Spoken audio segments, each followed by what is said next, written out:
गेवराई तालुक्यातील गडी या ठिकाणी रात्री 11 वाजता झालेल्या अपघातामध्ये 6 तरुणांचा मृत्यू झाला आणि सुरुवातीला ज्या गाडीचा एक्सयूव्ही गाडीचा अपघात झाला होता ती गाडी या ठिकाणी लावण्यात आलेली आहे। गेवराई पोलीस स्टेशनच्या परिसरामध्ये या सर्व वाहनांना या ठिकाणी पार्क करण्यात आलेला आहे।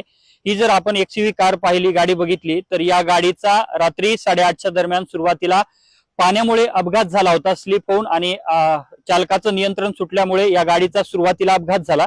यानंतर या गाडीला बाहेर काढण्यासाठी त्या ठिकाणी 10 ते 15 लोक प्रयत्न करत होते। याच दरम्यान या गाडीला बाहेर काढत असताना या ठिकाणी हा जो बाजूला लावलेला टेम्पो आहे हा आता पोलिसांनी ताब्यात घेतलाय। या टेम्पोने जवळपास सर्वच लोकांना त्या ठिकाणी धडक दिली। एकूण 9 लोकांना या टेम्पोने धडक दिली। यातील 6 जणांचा या अपघातामध्ये मृत्यू झालेला आहे, तर तिघांवरती सध्या रुग्णालयामध्ये उपचार सुरू आहेत आणि एकूण 9 लोकांमधल्या 6 लोकांचा मृत्यू झाल्यानं संपूर्ण गेवराई तालुक्यासह शहरासह सर्वत्र जिल्ह्यामधून आता हळहळ व्यक्त केली जाते। तर यामुळे गेवराई तालुक्यावरती दुःखाचा डोंगर पसरल्याचं पाहायला मिळतंय। मात्र सध्या जर पाहिलं तर ही दोन्ही वाहनं गेवराई पोलीस स्टेशन मध्ये लावण्यात आलेली आहेत आणि याबाबतचा आता अधिकचा तपास देखील गेवराई पोलिसांकडून सुरू करण्यात आलेला आहे। कॅमेरामन विनोद सह मी अशोक